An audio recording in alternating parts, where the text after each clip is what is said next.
Welcome to BRK pan India movies. Young tiger NTR హీరోగా నటించిన భారీ బడ్జెట్ పాన్ ఇండియా మూవీ దేవర.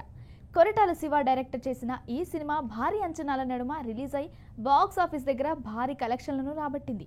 1000 కోట్ల టార్గెట్ పెట్టుకున్నా అది సాధ్యం కాలేదు. కానీ ప్రపంచవ్యాప్తంగా ఈ సినిమాకు మంచి కలెక్షన్స్ వచ్చాయి. RRR తర్వాత ఎన్టీఆర్ నుంచి వచ్చిన సినిమా కావడం, రాజమౌళి సెంటిమెంట్ను కూడా బ్రేక్ చేసిన ఎన్టీఆర్ హిట్ కొట్టడంతో ఫ్యాన్స్ కూడా దిల్ ఖుష్ అయ్యారు. ఇక ప్రస్తుతం అందరి దృష్టి దేవర 2 పైనే ఉంది. ఈ సినిమా అప్డేట్ను ఎప్పుడు ఇస్తారంటూ ఫ్యాన్స్ ఎదురు చూస్తున్నారు. దేవర సినిమాలో యాక్షన్ సీక్వెన్స్లు చూసిన తర్వాత ఫైనల్గా క్లైమాక్స్లో ఏం జరుగుతుందనేది తెలుసుకోవడం కోసం ఫ్యాన్స్ ఉవ్విలురుతున్నారు.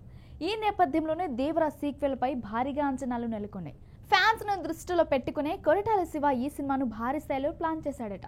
ఈసారి 1000 కోట్ల కలెక్షన్ను దాటించడమే టార్గెట్గా పెట్టుకుని సినిమా స్క్రిప్ట్ను రాస్తున్నారట. ఇప్పటికే దేవర పార్ట్ 2 స్క్రిప్ట్ పనులు చాలా స్పీడ్గా చేస్తున్నారట. పుష్ప తర్వాత పుష్ప 2కు ఎంత రెస్పాన్స్ వచ్చిందో అందరికీ తెలుసు. అలాగే దేవర 2 కూడా అంతకు మించి అన్నట్టుగా చేయాలని స్కెచ్ వేశారట.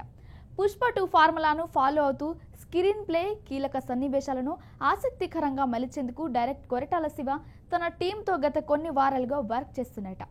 ఈ సినిమా షూటింగ్ ఎప్పుడు స్టార్ట్ చేస్తారని అంతా ఎదురు చూస్తున్న వేళ ఈ సినిమా షూటింగ్కు సంబంధించిన వార్త వైరల్ అవుతుంది. ఈ ఏడాది నవంబర్ నుంచి సినిమా షూటింగ్ ప్రారంభమవుతుందని టాక్ గట్టిగా వినిపిస్తుంది. ఇంకా అధికారికంగా మాత్రం విషయం అనౌన్స్ చేయలేదు. కానీ సోషల్ మీడియాలో మాత్రం ఈ వార్త వైరల్ అవుతుంది. అయితే ఈలోపు ఎన్టీఆర్ ప్రశాంత్ నీల్ సినిమాను స్టార్ట్ చేస్తారని తెలుస్తుంది. తాజాగా వార్ 2 షూటింగ్ పూర్తి చేసుకున్న ఎన్టీఆర్ ప్రస్తుతం ప్రశాంత్ నీల్తో చేసే సినిమాపై దృష్టి పెట్టాడు. ప్రశాంత్ నీల్ మూవీకి సంబంధించి కీలక సన్నివేశాలను నవంబర్ వరకు కంప్లీట్ చేసుకుని ఆ తర్వాత దేవర 2 షూటింగ్లో జాయిన్ అవుతారట తారక్. ఇక ఈ మూవీలో జాన్వీ కపూర్ హీరోయిన్గా నటిస్తుండగా ఫస్ట్ పార్ట్లో జాన్వీకి ఒక పాట మాత్రమే పరిమితమైంది. డైలాగ్స్ పెద్దగా పడలేదు. దాంతో ఈసారి సెకండ్ పార్ట్లో జాన్వీ రోల్ ఎక్కువగా ఉండబోతుందట. ఇక సైఫ్ అలీ ఖాన్ విలన్ పాత్ర గురించి ప్రత్యేకంగా చెప్పక్కర్లేదు.